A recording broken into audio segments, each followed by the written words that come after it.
Welcome back to Deep Thought. We are still going through 999, and if you have a keen eye, you may have noticed that we've skipped ahead a little bit after finishing the last puzzle room, and that's because the things that happen between then and now, it's pretty much the exact same thing that we've seen before in a previous part, so why bother going through it again?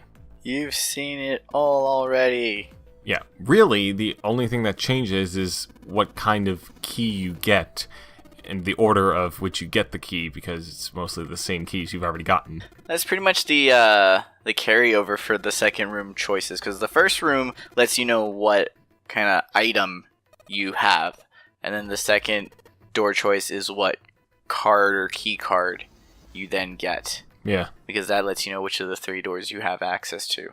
Yeah, so as you can tell, we're at the third door decision again, the decision to go into either room 1, 6, or 2, and the game really pushes you to go towards number 1, and we already know what happened when we did that first. Given what Clover is saying here, though, it does make sense to have door number 1 to be your first choice for the third decision. It gives us the iconic ending, so there's really no reason not to do it. Unfortunately, I don't know, because I got the required bad ending first, and so because of that I had certain things revealed I feel earlier than what the designers kind of intended, because it definitely feels like this game is designed around you getting with the assumption that you'll get more people will get certain endings first, than say other endings. Like more people will get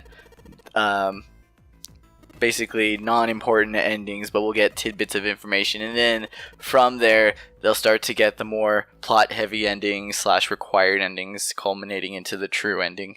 And yeah, it's highly recommended that you get all the endings in this game. Yes. Especially considering there's only like 6 of them. I mean, because going through all because if you want to get the most out of this game's story, why not just go through all the endings? Because that's where all the information is, that's where all the plot is, that's where all the character development is, that's where all the interesting stuff happens. If you miss out on an ending, no matter how meaningless it may seem, you're probably going to be missing something out on the experience of playing this game. It's literally where the plot is. Like, do you want to know who 7 and 8 are?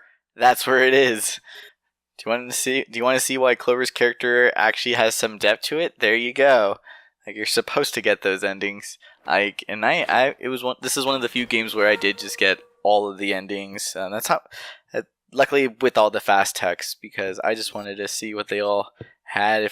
Because like I said, the first one I got had all the plot in it, so I thought maybe the other ones would maybe be just as plotty, but not towards like plot progression, but definitely plot in terms of like depth and information that you're given. Even such, though, going through the same sections over and over again for this game can be super repetitive. God, can you imagine what this game would have been like without the skip text function? I could. I honestly feel like there were a lot of games around this time that were built around multiple ending functions that didn't have this, but luckily, like I said, this game is designed for its multiple endings, so therefore you at least have the ease of fast text. It just seems so crucial, especially in this version. Later version, sure, you can just get to another point in time, but here you're just stuck with the skip text up option if you want to get further into the game. It's kind of weird too, because with other text games, like why would you need the text skip? You don't need to get through the plot any faster. In this game, you're supposed to go through the same plot again. In other games, you should be going through it the first time. Yeah, but look at this, guys. We have a new puzzle room. It is the underbelly of the ship engine room, where all of the wonderful functions that transported the Titanic across the Atlantic Ocean occur.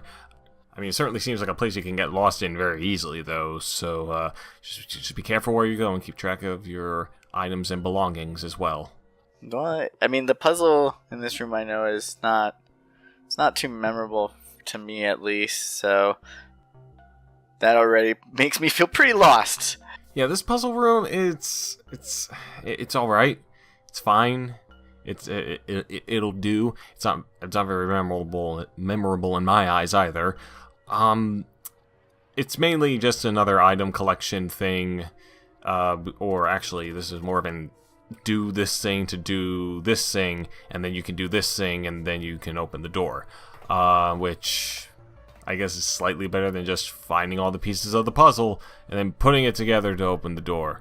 which, well, I don't know. At least they're both kind of give some sort of sense of progression regardless. But anyway, what I find interesting, though, is the door opening mechanism in here, because it's very unique. It's very unlike just finding a key to open a door. No, you actually have to take these circular things here and make a little image in order to open the door. It's actually pretty cool. The idea of it, at least.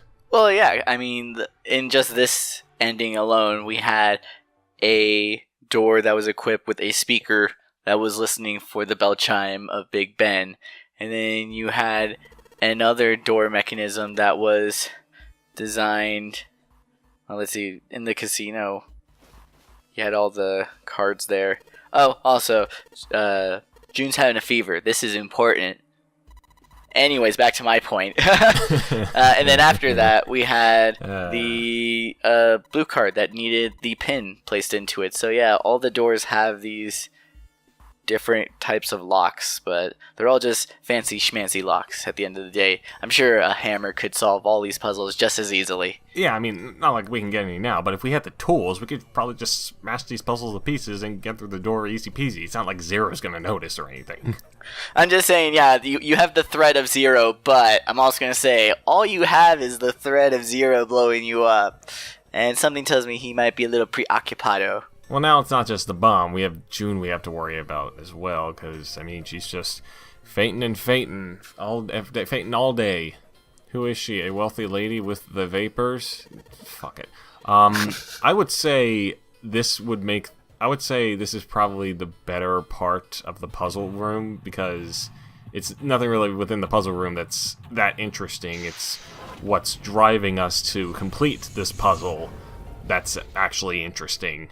Yeah, this one got me just because, like you said, you do have the plot stressor of June being sick, but none of the puzzles, bar one, are really timed. So, I mean, you just kind of have the character dialogue to egg you on as your real clock and motivator to get through the puzzle. But damn it, anytime writers do that, it gets to me. It's like, oh shit, I gotta fucking hurry, even though there's really no reason to hurry. Yeah, it's not like you actually have a time limit that's hanging over you, that if you don't complete it within that time limit, then June's gonna die. The narrative and the plot are accelerating. They have some momentum, some pace. Might as well play along with it. The game is designed with that kind of pacing, so... And this is the last puzzle of a timeline, so it might as well be good. Well, actually, we still have one more, but... Yeah. Second last? Oh yeah, this ending, yeah. Yeah, and set endings, not to hype anything up, but they kind of provide us with information, but it's like information that's just not quite making that connection. It's pretty ambiguous, and it's also kind of uneventful. I feel like the ending that's next and one other are a little similar, but their best points are really, like I said, some of the endings where the endings themselves aren't that great. It's the information that you get along that path that kind of redeems them.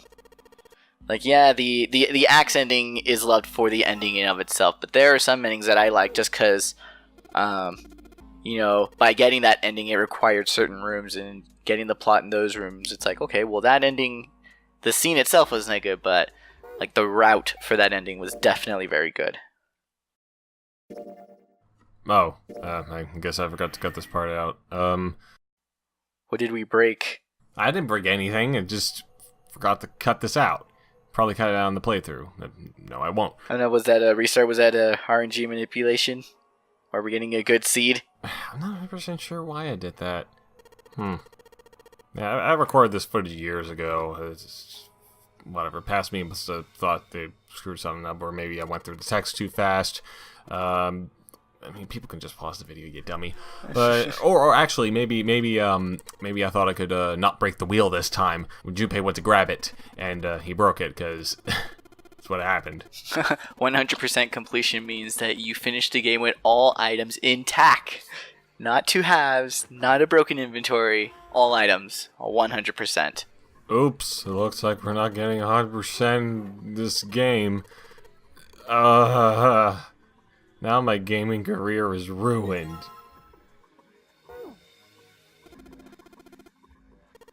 Probably thought that this was the captain's wheel as well. I mean, that does look a lot like the captain's wheel. You know, the one that we saw in room number 1. Yeah, that was in. It was in the not the captain's quarter itself, but you had the wheel to turn to the direction of the boat because you had the east, northeast, cardinal direction part of that puzzle. But it is kind of weird that the wheel for here in the engine, it does kind of look like a captain's wheel there. Maybe it should look more like a crank or handle. Also, we're in this room with Ace as well. He was in the last puzzle room. Yeah, he certainly seems very interested in following us around. I'm sure that has nothing to do with anything. We should keep trusting in Ace. He sacrificed himself by taking some sleepy drugs. That's just called having a problem, but, you know, in the context of this plot, I guess it was a heroic act. Yeah, I guess, but maybe he was just taking heroin. Heroinic. Yeah, see, it's funny because he took drugs in order to fall asleep. And that's the joke. Flop.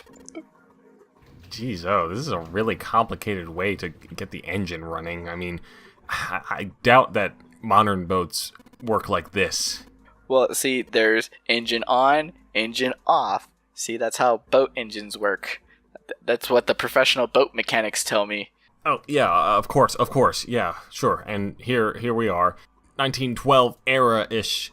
Well, a boat that was made in the 1912 times, forcing us to go through hoops and climbing up stairs and going all around this dangerous-ass room where we can probably fall and kill ourselves, break our necks, just to turn on a freaking engine. Hey, look, man, I'm not the boat expert. I just said that my friends were the boat experts, so take it up with them, or take it up with the boat.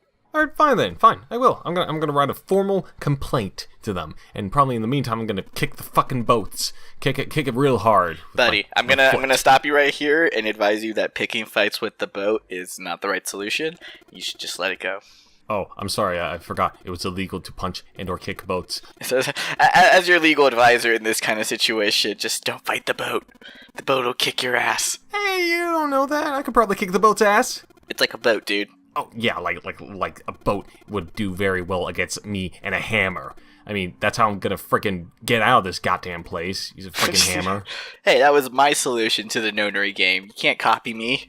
It's like 9 hours, 9 persons, 9 doors, 1 hammer.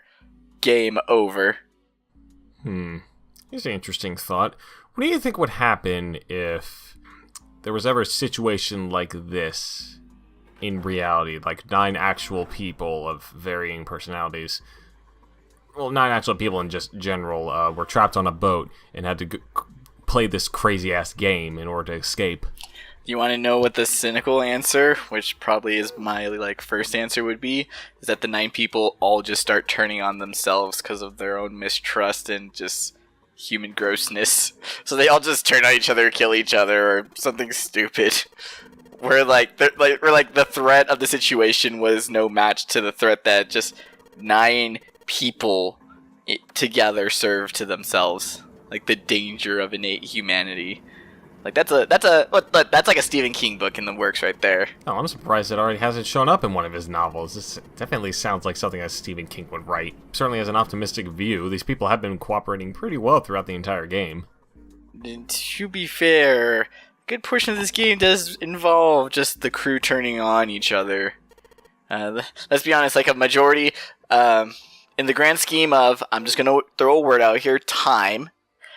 In the majority of that, the crew really did just turn on each other, just ripped each other to shreds. But even then, though, do you think it would still be possible for 9 people who have never met each other to be able to cooperate with each other long enough to escape the hellhole that they've been trapped in? I don't fucking know, because it also just depends on what kind of people. Even just down to nationality. I would even throw in, that could be a huge factor in, how they would react. I don't know, just the idea also of a mass kidnapping, it's ludicrous even of itself. It's hard to kidnap one person. Imagine kidnapping 9, just, in quote-unquote, different people. Yeah, that's fair, especially in this day and age. Oh, here's June again, who's wanting to help. But she has a stupid fever still, so that ain't gonna be happening. She's probably gonna be dead by the end of this puzzle room. Oh dear. You know, it's odd. Some paths she doesn't do this, and, well, this path here, for example, she does. Oh no, we've noticed unrealistic consistencies in a video game plot. Aren't we clever? Oh yeah, of course, yeah, some manly work. Yeah, just because the three men here are the only ones who are able to do it at this very moment, and it just so happens that the lone female companion in this group just has a tiny little fever. Wow. Junpei might want to calm it down with that kind of attitude. It's not attractive. Also, I'm not too sure about the flavor text in this puzzle room, but I swear there has to be something about Santa and Cole. Like, come on. I know they do a Right Said Fred reference because they mentioned the catwalk. So, you know that there's that reference. Like how? Just a. Oh, he just mentions the catwalk, and they talk about the catwalk in this room. Really? Huh. Man, look at the detail on these tiles, and just, again, the intricacies of unlocking the door within this room. It's just a little bit more complicated than having to put a key in a door hole, or door in a... you know what I mean. Zero has a lot of, and again, I'm going to throw this word out there, time on his hands. That's the whole point of, like, really intricate death traps, is that it takes time and money, and like a village to raise a child. It takes a lot of hours and thought and people to make a good death trap game. People just don't appreciate the teamwork necessary for these kinds of projects. You know what? You do have a point. It's an outright crime that these people go completely unnoticed in life. We need to increase visibility and awareness for the little people that create death trap games for the more readily known overlords of those people. I assume Zero's an overlord. I mean, is there any other kind of adjective we could go with? Yeah, overlords, I guess, is a good term. I don't know, it's kind of Japanese though, so he's like a dynamo. He's kind of like a dynamo because those guys have the power, not the emperor. The great Dynamo Zero. I like it. Let's roll with it. I don't know what kind of shape this is that you're making to unlock the door. I mean, I went all praising for the mechanics of this lock, and I don't even know what kind of shape it is. I don't know. I mean, we could say it's a dodecahedron, but that's going to be very wrong. It's just a star design, just like Junpei said. What do you all think this is? Leave your answer down in the comments, and I expect it on my desk by 5 p.m. Friday afternoon. Let us know on my poll, on my straw poll. Yep, and we will see those answers on the next part of our 999 playthrough.